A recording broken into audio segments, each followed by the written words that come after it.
Hi, I'm glad to welcome you. This time we will analyze the main proportions of a human head in the side view. In our sketchbook already is drawn a front view. Next to the first image, let's draw a markup for the head profile. First, divide the head height into 3 equal parts and draw a vertical center line. How did we start drawing the head last time? By drawing the circle. This time we will also draw a circle, but we will draw it only to understand how much we need to increase its width.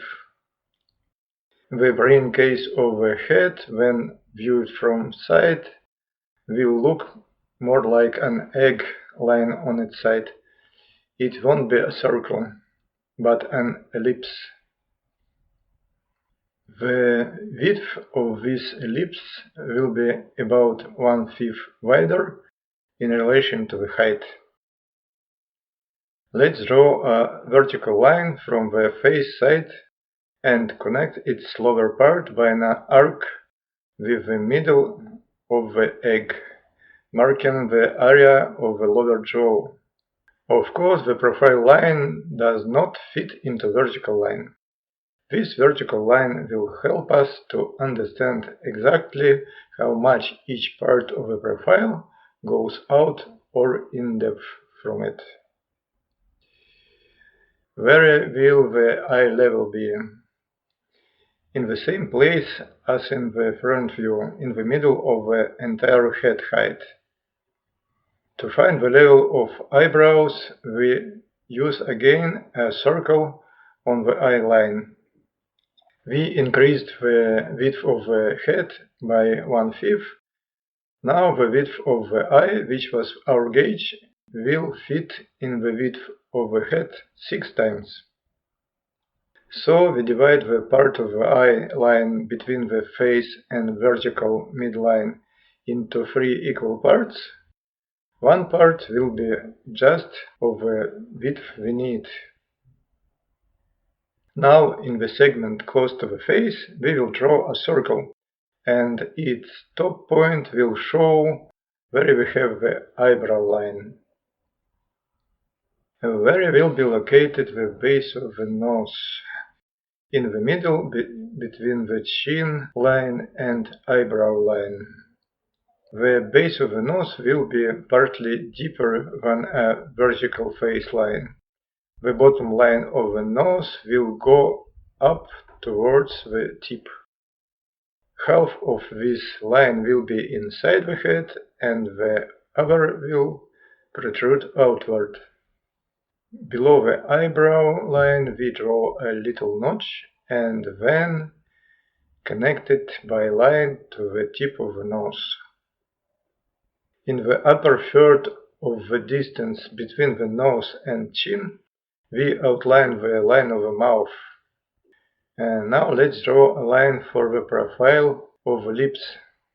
Upper lip is directed downwards, the lower lip is directed upward.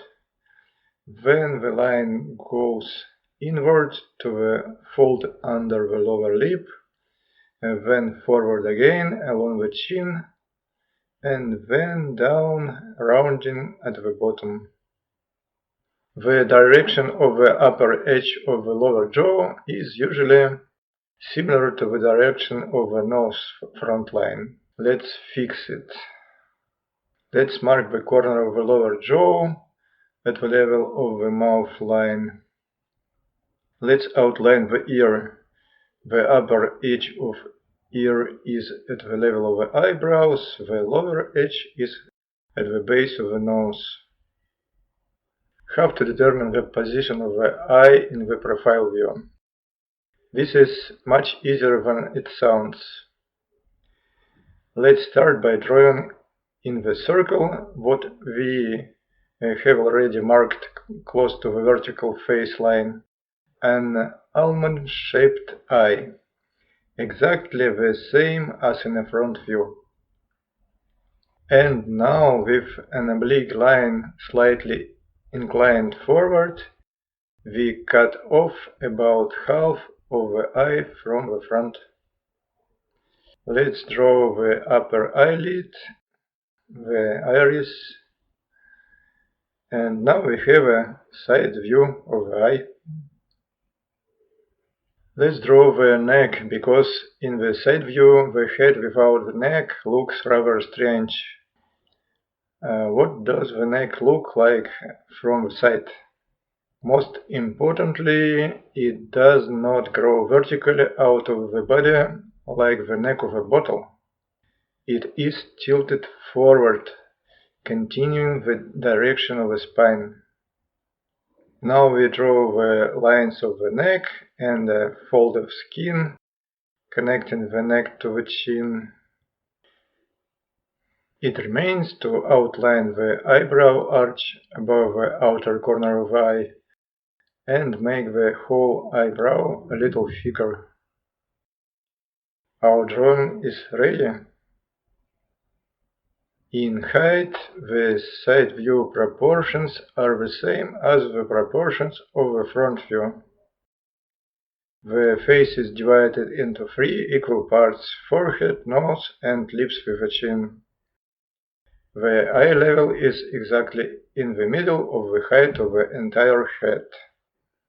But the width of the head this time is divided into 6 parts equal to the width of the eye. Therefore, it is 1/5 wider than in front view.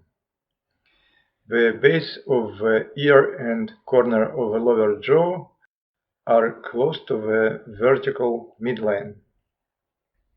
So we have analyzed the basic proportions of the human head. This is a scheme that defines the location of each part. We see, of course, that all the persons have their own unique characteristics. Thanks to these features, we recognize each other not only in life, but in a portrait too. Knowing the basic proportions of the head and face allows us to avoid mistakes and draw the correct head. To make this a portrait, we need to show the specific features of a particular person. Next, we will explore the individual differences in the face parts. These are facial features that in fact compose the recognizable portrait. So, I wish you happy sketching. See you soon!